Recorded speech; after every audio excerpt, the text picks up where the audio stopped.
शोहरत ना अता करना, दौलत ना अता करना। शोहरत ना अता करना, दौलत ना अता करना, बस इतना अता करना, चाहे जन्नत ना अता करना।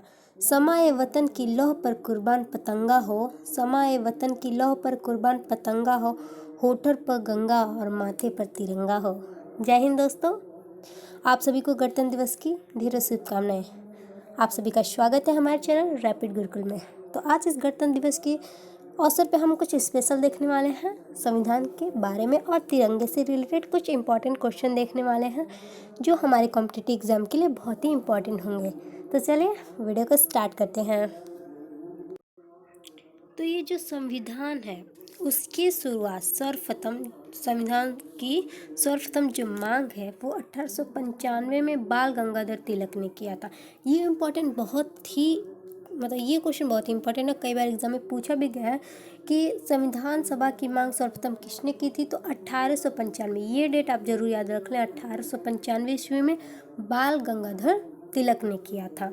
आप इसे रिलेट भी कर सकते हैं, बाल मतलब बच्चा जो छोटा उसे बालक कहते हैं, बाल। तो ये सबसे पहले यानी कि शुरू किया गया था 1895 ईस्वी में बाल गंगाधर तिलक ने किया था। उसके बाद 1922 ईस्वी में महात्मा गांधी ने कहा भारत का जो संविधान है वो भारतीयों की इच्छा अनुसार होना चाहिए। तो ये भी 1922 ईस्वी में महात्मा गांधी ने ये कहा था।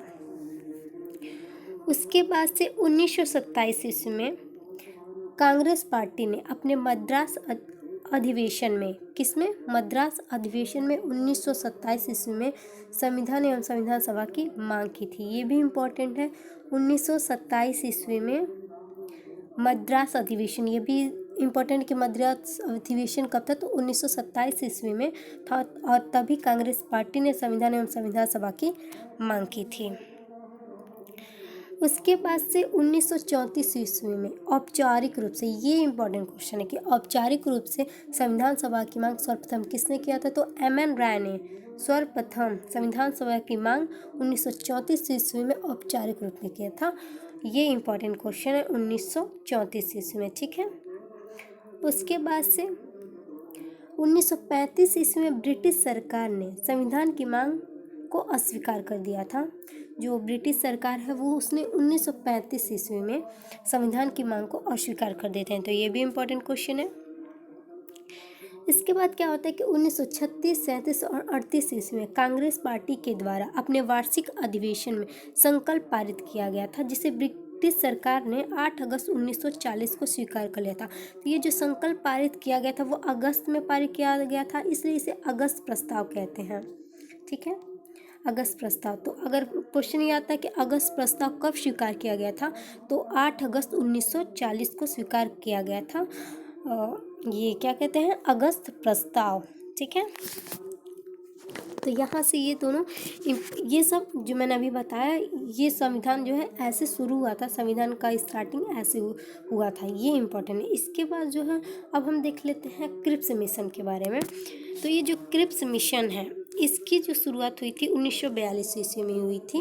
ये क्रिप्स मिशन जो है पूछता है कि क्रिप्स मिशन कब हुआ था, तो 1942 ईस्वी में क्रिप्स मिशन हुआ था। यह जो मिशन है वो द्वितीय विश्व युद्ध के समय हुआ था, ठीक है। द्वितीय विश्व युद्ध के समय जो भारतीय थे, मतलब भारतीयों का समर्थन प्राप्त करने के लिए क्रिप्स मिशन आया था, ठीक है। क्योंकि जब द्वितीय विश्व युद्ध हो रहा था उस समय भारतीयों का समर्थन प्राप्त करने के लिए क्रिप्स मिशन आया, जिसने ये प्रस्ताव रखा कि भारत में द्वितीय विश्व युद्ध में समर्थन करें तो युद्ध के बाद हम भारतीय को संविधान का गठन करेंगे। ब्रिटिश सरकार ने यह मिशन लाया था क्रिप्स मिशन 1942 में, कि उनका कहना यह था कि अगर इस मिशन में जो भारतीय हमारी सहायता करते हैं द्वितीय विश्व युद्ध में, तो हम जो है संविधान का गठन करेंगे। तो लेकिन यह जो है भारत के सभी राजनीतिक दलों ने इसे अस्वीकार कर दिया था, क्योंकि ऐसे उन्होंने वादे कई बार कर चुके थे, इसलिए भारत के जो राजनीतिक दल थे वो अस्वीकार कर देते हैं। तो ये इम्पोर्टेंट है बस यहीं से, कि बाकी सब नहीं इम्पोर्टेंट, बस इतना इम्पोर्टेंट है क्रिप्स मिशन कब हुआ था, तो 1942 में। उसके बाद आता है कैबिनेट मिशन, ये जो हुआ था 1946 ईस्वी में। तो यह जो हुआ था जब द्वितीय विश्व युद्ध जो है समाप्त हो जाता है, तब ब्रिटेन में एक आम चुनाव होता है। उस आम चुनाव में जो ब्रिटेन के प्रधानमंत्री बनते हैं वो बनते हैं क्लीमेंट एटली। तो जो क्लीमेंट एटली थे उन्होंने संविधान सभा के गठन के लिए कैबिनेट मिशन भेजा था भारत में। तो ये जो कैबिनेट मिशन था उसके जो अध्यक्ष थे वो पॉटिक लॉरेंस थे और इनके सदस्य जो थे एवी अलेक्जेंडर व सर क्रिट्स थे। यानी कि जो यहाँ की ये कैबिनेट मिशन है उसके जो प्रधानमंत्री थे अध्यक्ष जो थे वो थे पॉटिक लॉरेंस और इसके सदस्य जो थे एवी अलेक्जेंडर व सर जो है क्रिट्स थे। ये दो इसके सदस्य थे। तो कैबिनेट मिशन ने यह सुझाव रखा कि संविधान सभा का जो चुनाव है वो अप्रत्यक्ष रूप से होगा। तो संविधान सभा की सदस्य संख्या 389 होगी, ऐसा उन कैबिनेट मिशन ने तय किया था कि अप्रत्यक्ष रूप से होगा और इसकी सदस्य संख्या जो है 389 होगी और प्रत्येक सदस्यों का चुनाव जो है वो 10 लाख लोगों की जनसंख्या पर होगा। तो इससे बस यही इम्पोर्टेंट है कैबिनेट मिशन से रिलेटेड कि इसके जो अध्यक्ष हैं वो कौन थे। तो इसके अध्यक्ष जो है पॉटिक लॉरेंस थे और इनके सदस्य इम्पोर्टेंट है, बस इससे और कुछ इम्पोर्टेंट नहीं है। और इसका जो कैबिनेट मिशन है वो कब हुआ था, तो 1946 ईस्वी में वो हुआ था। ठीक है, इसके बाद यहाँ से इम्पोर्टेंट है कि संविधान सभा की पहली बैठक कब हुई थी। तो ये जो संविधान सभा है उसकी पहली बैठक 9 दिसंबर 1946 ईस्वी को हुआ था, संविधान सभा की पहली बैठक।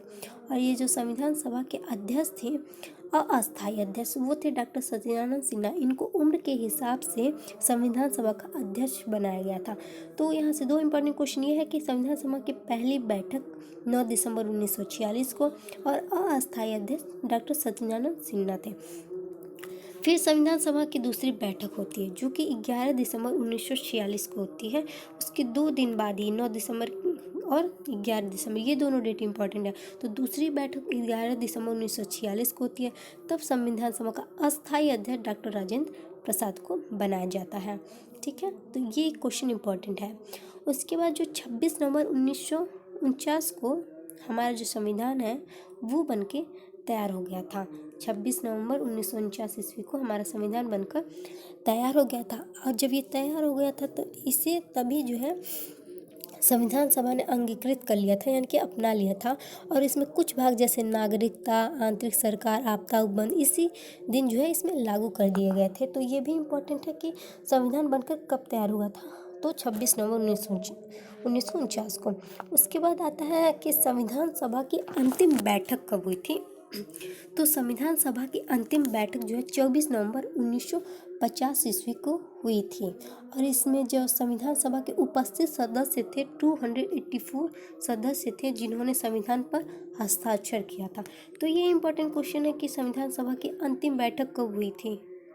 तो यहाँ से यही इंपॉर्टेंट क्वेश्चन है कि संविधान सभा की अंतिम बैठक कब हुई थी, तो 24 नवंबर 1950 को। उसके बाद जो 26 जनवरी है, जो आज का डेट है 26 जनवरी, तो 26 जनवरी 1950 को जो हमारा संविधान है वो प्रारंभ हो गया था। इसी दिन जो है भारत एक संपूर्ण प्रभु संपन्न लोकतंत्रात्मक गणराज्य बन गया था। तो ये था हमारे संविधान के बारे में जो मैंने आपको बता दिया। चलिए एक बार रिकॉल कर लेते हैं। तो इसमें क्या मैंने बताया कि संविधान सभा की जो मांग है सर्वप्रथम 1895 बाल गंगाधर तिलक ने किया था। उनके बाद 1922 में महात्मा गांधी ने कहा कि भारत का जो संविधान है वो भारतीयों की इच्छा अनुसार होना चाहिए। फिर 1927 ईस्वी में कांग्रेस पार्टी ने अपने मद्रास अधिवेशन में संविधान सभा की मांग करते हैं। उसके बाद 1934 में ये इंपॉर्टेंट है कि औपचारिक रूप से संविधान सभा की मांग M.N. राय ने की थी। ठीक है, इसके बाद से 1935 ईस्वी में ब्रिटिश सरकार ने संविधान की मांग को अस्वीकार कर दिया था। उसके बाद उद्देश्य प्रस्ताव 8 अगस्त 1940 ईस्वी को हुआ था। ये जो है इम्पोर्टेंट था। उसके बाद क्रिप्स मिशन 1942 हुआ था। इसके 4 साल बाद एक कैबिनेट मिशन हुआ था 1946, जिसके जो है अध्यक्ष थे पॉटिक लॉरेंस। और संविधान सभा की पहली बैठक 9 दिसंबर 1946 को हुई थी और अस्थायी सदस्य बनाए गए थे डॉक्टर सचिदानंद सिन्हा। उसके बाद संविधान सभा की दूसरी बैठक यानी कि 9 दिसंबर के 2 दिन बाद यानी कि 11 दिसंबर को हुआ था, 11 दिसंबर 1946 को। तब जो है इसके अस्थायी अध्यक्ष डॉक्टर राजेंद्र प्रसाद बनाए गए थे।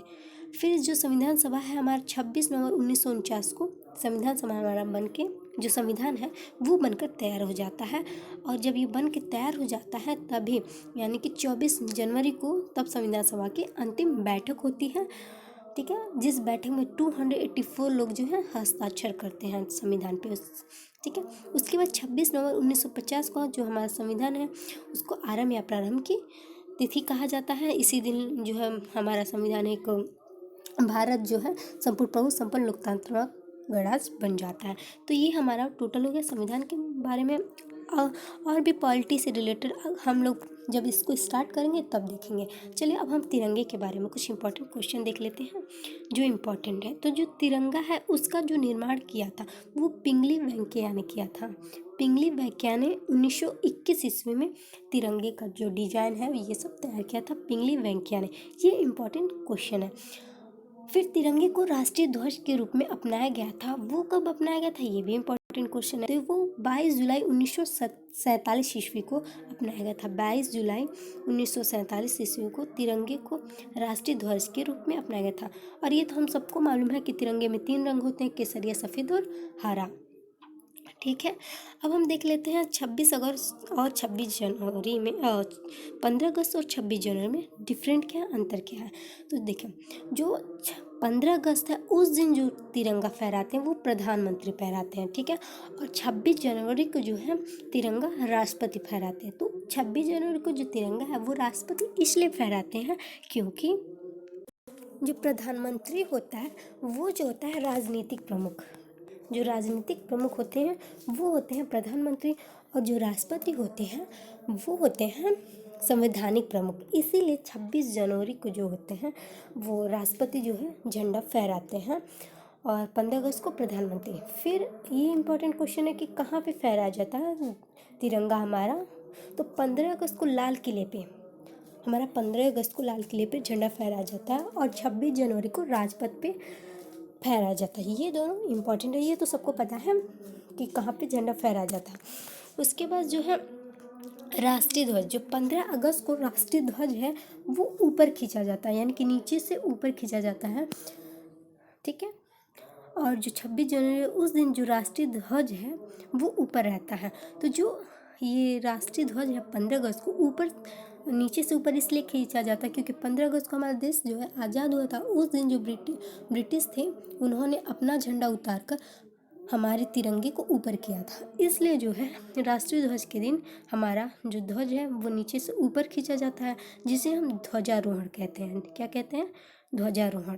ठीक है, और 26 जनवरी को पहले ऊपर बंधा रहता है हमारा तिरंगा।